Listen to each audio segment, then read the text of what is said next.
बात कार्यक्रम में प्रधानमंत्री ने G20 शिखर सम्मेलन और चंद्रयान-3 की सफलता का किया उल्लेख। इसरो के YouTube लाइव चैनल पर 80 लाख से ज्यादा लोगों के जुड़ने की सराहना। छात्रों से G20 के तहत विश्वविद्यालयों में होने वाले कार्यक्रमों से जुड़ने की भी की अपील।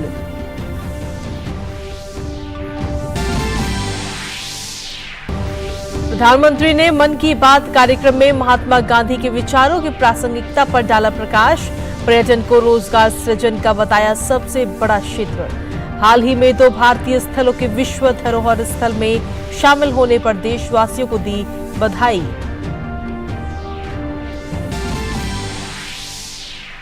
मन की बात कार्यक्रम में पीएम का एक बार फिर जीव जंतुओं संरक्षण, जल संरक्षण और स्वच्छता पर खास जोर। 1 अक्टूबर सुबह 10 बजे सभी नागरिकों से स्वच्छता के लिए 1 घंटे श्रमदान करने की अपील। 11 राज्यों की 9 नई वंदे भारत ट्रेनों की सौगात। प्रधानमंत्री नरेंद्र मोदी ने वीडियो कॉन्फ्रेंसिंग के जरिए दिखाई हरी झंडी। रेल यात्रा को आधुनिक, सुगम और अधिक आरामदायक बनाने की दिशा में अहम कदम।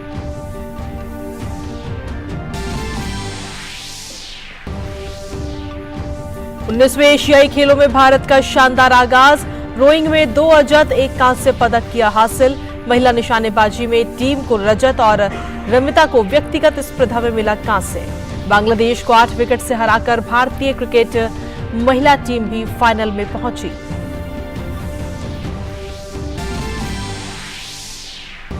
और इंदौर में भारत और ऑस्ट्रेलिया के बीच दूसरा वनडे मैच जारी। पहले मैच में ऑस्ट्रेलिया को 5 विकेट से हराने के बाद सीरीज जीतने के लिए टीम इंडिया के इरादे बुलंद।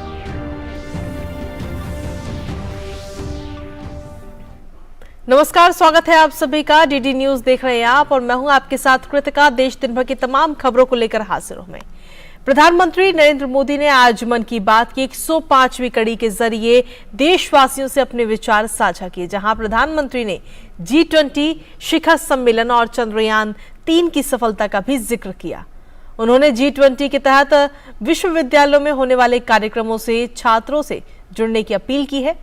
साथ ही पर्यटन को रोजगार सृजन का सबसे बड़ा क्षेत्र बताते हुए हाल ही में 2 भारतीय स्थलों के विश्व धरोहर स्थल में शामिल होने का भी जिक्र उन्होंने किया।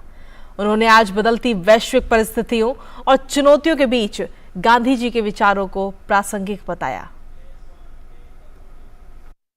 भारत के चंद्रयान-3 मिशन की सफलता और G20 शिखर सम्मेलन की सफल मेजबानी इन दिनों चर्चा का विषय है। प्रधानमंत्री नरेंद्र मोदी ने मन की बात कार्यक्रम में इन दोनों ऐतिहासिक घटनाओं की चर्चा करते हुए कहा कि ज्यादातर लोगों ने इसी से संबंधित संदेश और पत्र भेजे हैं। एक तरफ जहां लाखों लोग चंद्रयान-3 के चांद पर उतरने के अलग अलग माध्यमों से साक्षी बने, वहीं दिल्ली का भारत मंडपम G20 शिखर सम्मेलन की सफल मेजबानी के लिए लोगों में लोकप्रिय हो गया। भारत ने अपनी अध्यक्षता में अफ्रीकी यूनियन को पूर्ण सदस्य बनाकर अपने नेतृत्व का परिचय दिया। प्रधानमंत्री नरेंद्र मोदी ने कॉलेज के छात्रों से G20 के तहत विश्वविद्यालयों में होने वाले कार्यक्रमों से जुड़ने की अपील की। साल भर तक देश के अनेकों यूनिवर्सिटीज में G20 से जुड़े कार्यक्रम हुए। अब इसी श्रृंखला में दिल्ली में एक और एक्साइटिंग प्रोग्राम होने जा रहा है, G20 यूनिवर्सिटी कनेक्ट प्रोग्राम। इस प्रोग्राम के माध्यम से देश भर के लाखों यूनिवर्सिटी स्टूडेंट्स एक दूसरे से जुड़ेंगे। इसमें IITs, IIMs, NITs और मेडिकल कॉलेजेस जैसे कई प्रतिष्ठित संस्थान भी भाग लेंगे। मैं चाहूंगा कि अगर आप कॉलेज स्टूडेंट हैं तो 26 सितंबर को होने वाले इस कार्यक्रम को जरूर देखिएगा, इससे जरूर जुड़िएगा। भारत के भविष्य में, युवाओं के भविष्य पर इसमें बहुत सारी दिलचस्प बातें होने वाली हैं। मैं खुद भी इस कार्यक्रम में शामिल होऊंगा। G20 समिट के दौरान भारत मध्य पूर्व यूरोप आर्थिक गलियारा पर सहमति बनी। पीएम ने गलियारे का जिक्र करते हुए कहा कि आने वाले समय में ये विश्व व्यापार का आधार बनेगा। G20 की अध्यक्षता के दौरान 1 लाख से भी अधिक डेलीगेट्स भारत आए, जिससे उनकी रुचि भारत में बढ़ी। पीएम ने 27 सितंबर को होने वाले विश्व पर्यटन दिवस की चर्चा करते हुए कहा कि अगर कोई क्षेत्र सबसे ज्यादा रोजगार पैदा करता है तो वह है पर्यटन का क्षेत्र। पर्यटन को कुछ लोग सिर्फ सैर सपाटे के तौर पर देखते हैं, लेकिन पर्यटन का एक बहुत बड़ा पहलू रोजगार से जुड़ा है। कहते हैं सबसे कम इन्वेस्टमेंट में सबसे ज्यादा रोजगार अगर कोई सेक्टर पैदा करता है तो वो टूरिज्म सेक्टर ही है। टूरिज्म सेक्टर को बढ़ाने में किसी भी देश के लिए गुडविल, उसके प्रति आकर्षण बहुत मैटर करता है। बीते कुछ वर्षों में भारत के प्रति आकर्षण बहुत बढ़ा है और G20 के सफल आयोजन के बाद दुनिया के लोगों का इंटरेस्ट भारत में और बढ़ गया है। साथियों, G20 में 1 लाख से ज्यादा डेलीगेट्स भारत आए। वो यहाँ की विविधता, अलग अलग परंपराएं, भांति भांति का खान पान और हमारी धरोहरों से परिचित हुए। यहाँ आने वाले डेलीगेट्स अपने साथ जो शानदार अनुभव लेकर गए हैं, उससे टूरिज्म का और विस्तार होगा। शांति निकेतन और कर्नाटक के पवित्र होयसा मंदिरों को विश्व धरोहर स्थल घोषित किया गया है। पीएम मोदी ने इसके लिए देशवासियों को बधाई दी।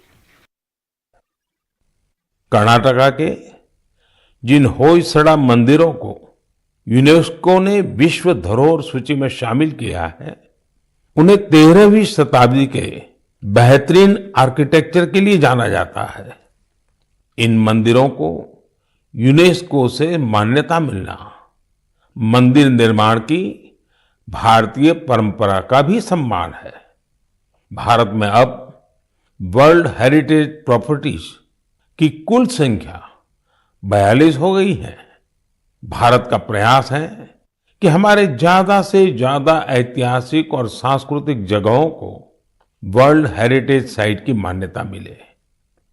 मेरा आप सबसे आग्रह है कि जब भी आप कहीं घूमने जाने की योजना बनाएं तो ये प्रयास करें कि भारत की विविधता के दर्शन करें।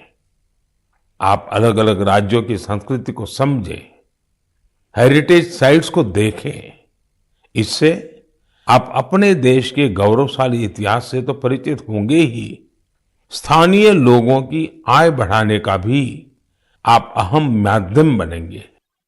G20 समिट के दौरान दुनिया भर के शक्तिशाली नेताओं ने राजघाट पर बापू को एक साथ श्रद्धांजलि अर्पित की थी। पीएम मोदी ने इस घटना का जिक्र करते हुए कहा कि बापू के विचार आज भी प्रासंगिक हैं। इस तरह G20 ने जहां विश्व स्तर पर भारत की साख को बढ़ाने का काम किया है, वहीं चंद्रयान 3 की सफलता से भारत ने अंतरिक्ष क्षेत्र में एक ऊंची छलांग लगाई है। Bureau report, DD news. वहीं प्रधानमंत्री नरेंद्र मोदी का पर्यावरण संरक्षण पर हमेशा से ही जोर रहा है। मन की बात कार्यक्रम के जरिए इस बार भी प्रधानमंत्री मोदी ने जीव जंतुओं के संरक्षण, जल संरक्षण और स्वच्छता पर जोर दिया। पीएम ने लोगों से गांधी जयंती से एक दिन पहले हो रहे सबसे बड़े स्वच्छता अभियान से जुड़ने की अपील की है। साथ ही त्योहारों के दौरान भारतीय उत्पाद खरीदने की भी बात कही है। पर्यावरण और प्रकृति की समृद्धि के लिए वन्यजीव और जल का संरक्षण काफी जरूरी है। साथ ही वातावरण और आसपास की सफाई पर्यावरण को बचाने का एक अहम अंग है। प्रधानमंत्री मोदी ने मन की बात की 105वीं कड़ी में जीव जंतुओं और जल के संरक्षण पर जोर दिया है। उन्होंने लोगों से जीवों पर करुणा दिखाकर अपना मित्र बनाने की अपील की। उन्होंने वन्य जीवों के संरक्षण के 2 उदाहरणों का जिक्र करते हुए कहा कि एक जंतु के संरक्षण से दूसरे जीव जंतु को बचाया जा सकता है। एक अनोखा प्रयास राजस्थान के पुष्कर में भी किया जा रहा है। यहाँ सुखदेव भट्ट जी और उनकी टीम मिलकर वन्य जीवों को बचाने में जुटे हैं। और जानते हैं उनकी टीम का नाम क्या है? उनकी टीम का नाम है कोबरा। एक खतरनाक नाम इसलिए है क्योंकि उनकी टीम इस क्षेत्र में खतरनाक सांपों का रेस्क्यू करने का काम भी करती है। इस टीम में बड़ी संख्या में लोग जुड़े हैं जो सिर्फ एक कॉल पर मौके पर पहुंचते हैं और अपने मिशन में जुट जाते हैं। सुखदेव जी की इस टीम ने अब तक 30,000 से ज्यादा जहरीले सांपों का जीवन बचाया है। तमिलनाडु के चेन्नई में auto driver M Rajendra Prasad ji भी एक अनोखा काम कर रहे हैं। वो पिछले 25-30 साल से कबूतरों की सेवा के काम में जुटे हैं। खुद उनके घर में 200 से ज्यादा कबूतर है। वहीं इन पक्षियों के भोजन, पानी, स्वास्थ्य जैसी हर जरूरत का पूरा ध्यान रखते हैं। इस पर उनका काफी पैसा भी खर्च होता है, लेकिन वो अपने काम में डटे हुए हैं। प्रधानमंत्री मोदी ने संभल में अतिक्रमण के कारण विलुप्त हुई नदी के लोगों के प्रयास से पुनर्जीवित होने का जिक्र किया। उन्होंने कहा कि सोत नदी को फिर से जीवित कर लोगों ने जन भागीदारी और सामूहिकता का शानदार उदाहरण दिया है। अमरोहा से शुरू होकर संभल होते हुए बदायूं तक बहने वाली ये नदी एक समय इस क्षेत्र में जीवनदायिनी के रूप में जानी जाती थी। इस नदी में अनवरत जल प्रवाहित होता था, जो यहाँ के किसानों के लिए खेती का मुख्य आधार था। समय के साथ नदी का प्रवाह कम हुआ। नदी जिन रास्तों से बहती थी वहां अतिक्रमण हो गया और ये नदी विलुप्त हो गई। नदी को मां मानने वाले हमारे देश में संभल के लोगों ने इस सोत नदी को भी पुनर्जीवित करने का संकल्प ले लिया। पिछले साल दिसंबर में सोत नदी के कायाकल्प का काम 70 से ज्यादा ग्राम पंचायतों ने मिलकर शुरू किया। ग्राम पंचायतों के लोगों ने सरकारी विभागों को भी अपने साथ लिया। आपको ये जानकर खुशी होगी कि साल के पहले 6 महीने में ही ये लोग नदी के 100 किलोमीटर से ज्यादा रास्ते का पुनरुद्धार कर चुके थे। गांधी जयंती पर स्वच्छता को लेकर देश भर में कई कार्यक्रम आयोजित किए जा रहे हैं। पीएम मोदी ने लोगों से 1 अक्टूबर को होने वाले स्वच्छता के सबसे बड़े कार्यक्रम से जुड़ने का आह्वान किया। केंद्र सरकार के सभी कार्यालयों में स्वच्छता ही सेवा अभियान काफी जोर शोर से जारी है। इंडियन स्वच्छता लीग में भी काफी अच्छी भागीदारी देखी जा रही है। आज मैं मन की बात के माध्यम से सभी देशवासियों से एक आग्रह भी करना चाहता हूं। 1 अक्टूबर यानी रविवार को सुबह 10 बजे स्वच्छता पर एक बड़ा आयोजन होने जा रहा है। आप भी अपना वक्त निकालकर स्वच्छता से जुड़े इस अभियान में अपना हाथ बटाएं।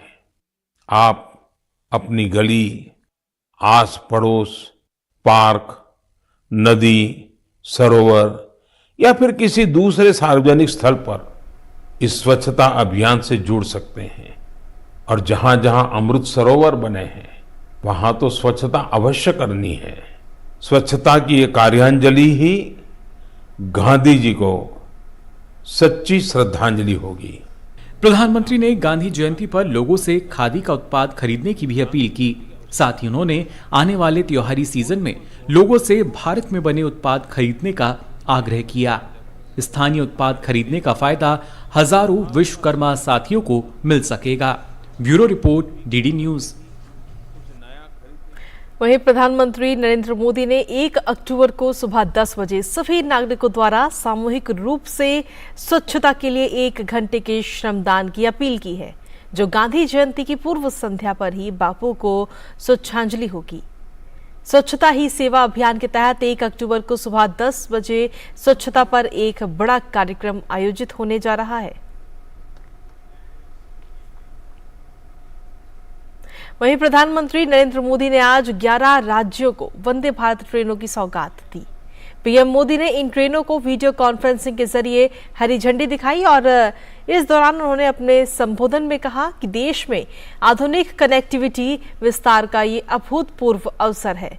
इंफ्रास्ट्रक्चर विकास की ये गति और स्किल 140 करोड़ भारतीयों की आकांक्षाओं से बिल्कुल मैच कर रही है और यही आज का भारत चाहता है। पीएम ने जिन ट्रेनों को हरी झंडी दिखाई उनमें उदयपुर जयपुर वंदे भारत, तिरुनेलवेली मदुरै चेन्नई वंदे भारत, हैदराबाद बेंगलुरु वंदे भारत, विजयवाड़ा चेन्नई वंदे भारत, पटना हावड़ा वंदे भारत, कासरगोड तिरुवनंतपुरम वंदे भारत, राउरकेला भुवनेश्वर पुरी वंदे भारत, रांची हावड़ा वंदे भारत और जामनगर अहमदाबाद वंदे भारत ट्रेन शामिल हैं। देश में आधुनिक कनेक्टिविटी के विस्तार का ये अभूतपूर्व अवसर है।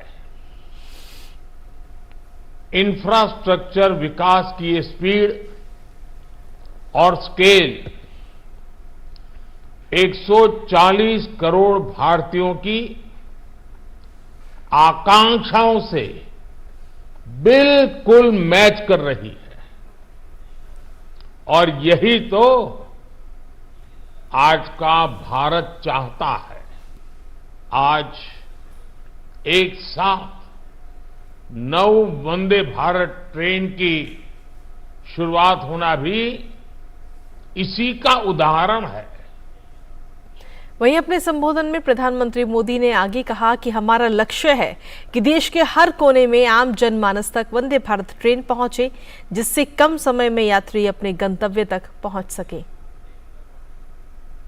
वो दिन दूर नहीं जब वंदे भारत देश के हर हिस्से को कनेक्ट करेगी। मुझे खुशी है कि वंदे भारत एक्सप्रेस अपने उद्देश्य को बखूबी पूरा कर रही है। ये ट्रेन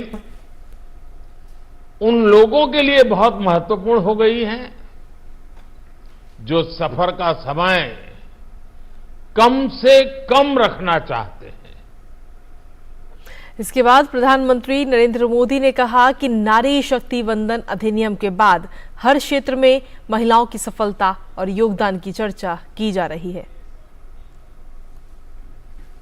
नारी शक्ति वंदन अधिनियम के आने के बाद हर सेक्टर में महिलाओं के योगदान और उनकी बढ़ती भूमिका की चर्चा हो रही है। आज कई रेलवे स्टेशनों का संचालन भी पूरी तरह से महिला कर्मचारियों द्वारा किया जा रहा है। मैं ऐसे प्रयासों के लिए रेलवे की सराहना करता हूं। देश की सभी महिलाओं को नारी शक्ति वंदन अधिनियम के लिए फिर से बधाई देता हूं। इसके बाद प्रधानमंत्री नरेंद्र मोदी ने कहा कि अमृत काल में भारत न आज बल्कि आने वाले भविष्य की जरूरतों को भी पूरा करने में जुटा है। पीएम गति शक्ति मास्टर प्लान भी बनाया गया है। अमृत काल का भारत अपनी वर्तमान और भविष्य की जरूरतों पर एक साथ काम कर रहा है। इंफ्रास्ट्रक्चर की प्लानिंग से लेकर एग्जीक्यूशन तक में हर स्टेक होल्डर में तालमेल रहे, इसके लिए पीएम गति शक्ति नेशनल मास्टर प्लान बनाया गया है। देश में ट्रांसपोर्टेशन का खर्च कम हो, हमारे एक्सपोर्ट्स की लागत कम से कम हो, इसके लिए नई लॉजिस्टिक पॉलिसी लागू की गई है। इन सारे प्रयासों का बड़ा लक्ष्य यही है कि भारत के नागरिक के लिए ईज ऑफ ट्रैवल बढ़े। इसके बाद प्रधानमंत्री नरेंद्र मोदी ने अपने संबोधन में आगे कहा कि चंद्रयान 3 की सफलता ने आम नागरिकों की उम्मीदों को आसमान पर पहुंचा दिया। उन्होंने कहा कि हमारा ये प्रयास आगे भी जारी रहेगा। चंद्रयान 3 की सफलता ने सामान्य मानवीय की उम्मीदों को आसमान पर पहुंचा दिया है। आदित्य L1 की लॉन्चिंग ने हौसला दिया है कि अगर इरादा मजबूत हो तो कठिन से कठिन लक्ष्य को भी हासिल किया जा सकता है। G20 समिट की कामयाबी ने ये विश्वास दिया है कि भारत के पास डेमोक्रेसी, डेमोग्राफी और डायवर्सिटी की कितनी अद्भुत ताकत है। आज भारत के कूटनीतिक कौशल की दुनिया भर में चर्चा हो रही है। वहीं केंद्रीय गृह मंत्री अमित शाह ने विज्ञान भवन दिल्ली में अंतर्राष्ट्रीय अधिवक्ता सम्मेलन के समापन सत्र में हिस्सा लिया। इस कार्यक्रम में अपने संबोधन में गृह मंत्री ने कहा कि देश के निर्माण में कानूनी बिरादरी की बड़ी भूमिका है। हाल में पारित महिला बिल पर बोलते हुए उन्होंने कहा कि देश में हर क्षेत्र में महिला विकास के लिए काम किया जा रहा है। इस दिशा में पीएम मोदी ने संसद में देश में पहली बार असंभव को संभव करते हुए महिला आरक्षण को भी पास कराया है। सम्मेलन का उद्घाटन कल प्रधानमंत्री मोदी ने किया था। आईपीसी, सीआरपीसी और एविडेंस एक्ट, वो तीनों कानून को भारत की संसद आमूलचूल परिवर्तन कर रिलेवेंट बनाने जा रही है। वही ये वर्ष है।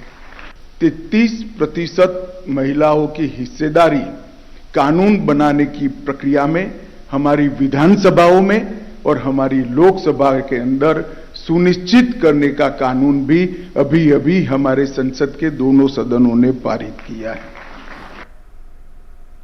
वहीं अंतर्राष्ट्रीय अधिवक्ता सम्मेलन को संबोधित करते हुए केंद्रीय गृह मंत्री अमित शाह ने कहा कि विगत कुछ सालों में भारत ने कई उपलब्धियां हासिल की हैं।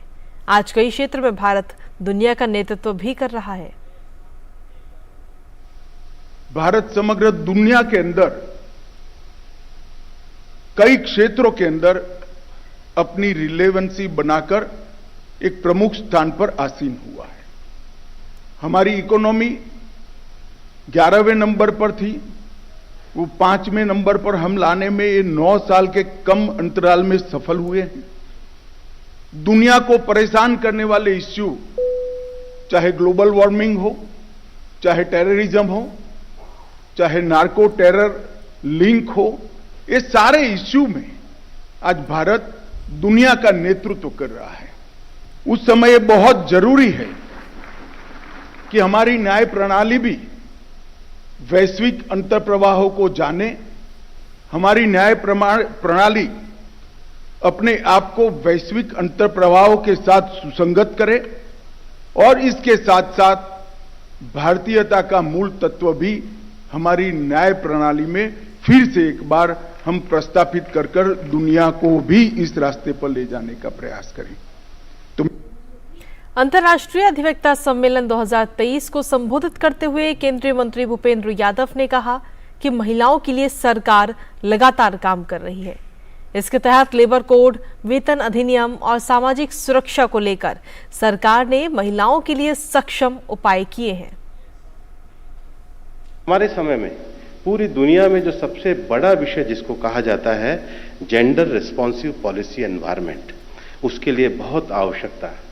पिछले 9 वर्षों में माननीय प्रधानमंत्री जी के नेतृत्व में जो नए लेबर कोड भी आए हैं, जहाँ कार्यस्थलों पर महिलाओं को भाग लेना है, चाहे उनका वेजेस एक्ट हो, चाहे सोशल सिक्योरिटी कोड हो, चाहे ऑक्यूपेशनल सेफ्टी हो, सभी में महिलाओं को कार्यस्थलों पर जाने के लिए सरकार ने सक्षम उपाय अपनाए हैं।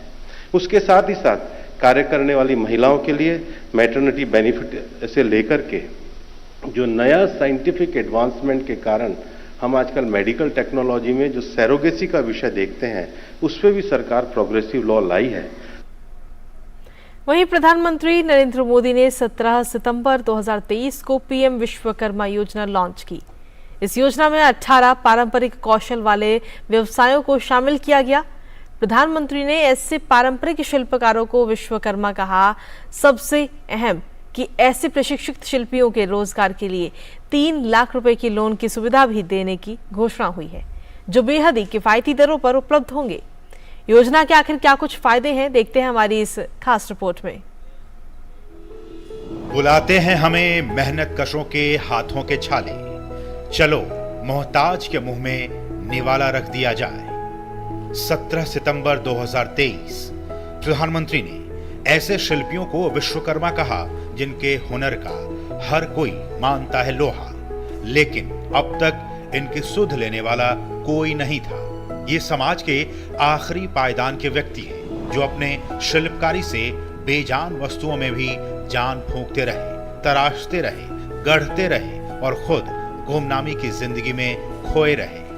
प्रधानमंत्री ने ऐसे ही 18 पारंपरिक दस्तकारों को एक नया नाम विश्वकर्मा दिया और उनके लिए पीएम विश्वकर्मा योजना की शुरुआत की। इन विश्वकर्माओं में लोहार, ताला बनाने वाले, सुनार, कुम्हार, मूर्तिकार, राजमिस्त्री, मछली का जाल बनाने वाले, खिलौने को नया आकार देने वाले, नाई, दर्जी समेत 18 पारंपरिक शिल्पी शामिल हैं। विश्वकर्मा योजना के जरिए ऐसे ही 18 पारंपरिक कौशल वाली व्यवसायों को जोड़ा गया है। उनके लिए ट्रेनिंग, टेक्नोलॉजी और टूल्स देने की घोषणा हुई है। आधुनिक टूल किट के लिए 15,000 रुपए के टूल किट वाउचर के साथ साथ कुशल प्रशिक्षण देने की घोषणा की गई। साथ ही विश्वकर्मा को प्रशिक्षण के दरमियान रोजाना 500 रुपए का भत्ता देने का ऐलान खुद प्रधानमंत्री ने किया। ये शिल्पी जो सामान तैयार करेंगे, उसकी ब्रांडिंग और पैकेजिंग से लेकर बाजार उपलब्ध कराने में भी सरकार मदद करेगी। पीएम विश्वकर्मा योजना पर 13,000 करोड़ रुपए खर्च किए जाएंगे। सबसे अहम, खुद अपना कारोबार करने वाले विश्वकर्मा को बिना गारंटी के 3 लाख रुपए का लोन दिया जाएगा। ये लोन पहले चरण में 1 लाख रुपए का होगा। इसे चुका देने के बाद दूसरे चरण में 2 लाख रुपए का ऋण मिलेगा। ये सुनिश्चित किया गया है कि इस ऋण का ब्याज महज 5% होगा, जिसे विश्वकर्मा आसानी से चुका पाएंगे। योजना का लाभ 30 लाख से अधिक पारंपरिक कारीगर उठा पाएंगे। धीरज कुमार की रिपोर्ट, डीडी न्यूज। केंद्रीय मंत्री प्रहलाद सिंह पटेल ने कहा कि भोपाल में आयोजित कार्यकर्ता महाकुंभ में प्रधानमंत्री का आना प्रदेश के लिए गर्व और सौभाग्य की बात है। उन्होंने कहा कि महिला आरक्षण विधेयक पारित होने से देश की महिलाओं को एक नई शक्ति मिली है। साथ ही हर घर में नल से जल पहुंचाने के लिए सरकार प्रतिबद्ध है। हमारी सरकार की कोशिश है कि प्रत्येक नागरिक का जीवन आसान हो। वहीं उन्होंने प्रदेश कांग्रेस अध्यक्ष कमलनाथ पर भ्रष्टाचार को लेकर सीधा निशाना साधा। आपको सुनाते हैं। हमारे साथ बात करने के लिए केंद्रीय मंत्री प्रहलाद सिंह पटेल जी हैं। प्रहलाद जी, प्रधानमंत्री नरेंद्र मोदी भोपाल आ रहे हैं, बड़ा कार्यकर्ता महाकुंभ है, किस तरह आप देखते हैं और किस तरीके से ये जो कार्यक्रम है ये कार्यकर्ताओं में उत्साह बढ़ेगा और आगामी चुनाव में जो है ये आप लोग के लिए फायदेमंद होगा? राजनीतिक इतिहास में मध्य प्रदेश का ये एक अलग किस्म का मॉडल है और इसलिए चुनाव में जाने के पहले ये कार्यकर्ता महाकुंभ होता है। इस बार सौभाग्य की बात यह है कि प्रधानमंत्री जी उस कार्यकर्ता महाकुंभ को संबोधित करेंगे। ये संख्या ही बता देती है कि हमारा विजय अभियान प्रारंभ हो गया है। उज्ज्वला गैस कनेक्शन और अब नल से जल पाइपलाइन के द्वारा शुद्ध पानी, ये महिला स्वाभिमान और सम्मान के अलावा उसकी स्वास्थ्य की चिंता करने वाली सारी चीज़ें हैं। अभी हम नेशनल जो राष्ट्रीय औसत है उससे नीचे हैं और उसका जिम्मेदार अगर मैं किसी को मानूंगा तो सिर्फ कांग्रेस और कमलनाथ को मानूंगा, क्योंकि जिस समय जल जीवन मिशन शुरू हुआ था 2019 में, तब यहाँ कमलनाथ की सरकार थी और उसके बाद 2021 तक का मैं आंकड़ा देखता हूँ, तब मध्य प्रदेश में कुल 13.68% परिवारों के पास पानी था। बात करने के लिए तो जैसे हमारे साथ केंद्रीय मंत्री प्रहलाद सिंह पटेल, इनका कहना है कि नल जल योजना के माध्यम से और तमाम जो केंद्र की योजनाएं हैं उसके माध्यम से मध्य प्रदेश ही नहीं पूरे देश में जो इंफ्रास्ट्रक्चर है, जो लोग जो मूलभूत सुविधाएं हैं उनको पहुंचाने के लिए लगातार प्रयास किया जा रहा है और कोशिश की जा रही है कि आम व्यक्ति का जीवन जो है वो पहले से आसान हो, सरल हो और आम व्यक्ति जो है गरिमापूर्ण जीवन जी सके। Ajit Dwivedi, DD news, Bhopal. और इसी के साथ फिलहाल मेरे साथ इस बुलेटिन में इतना ही। नमस्कार।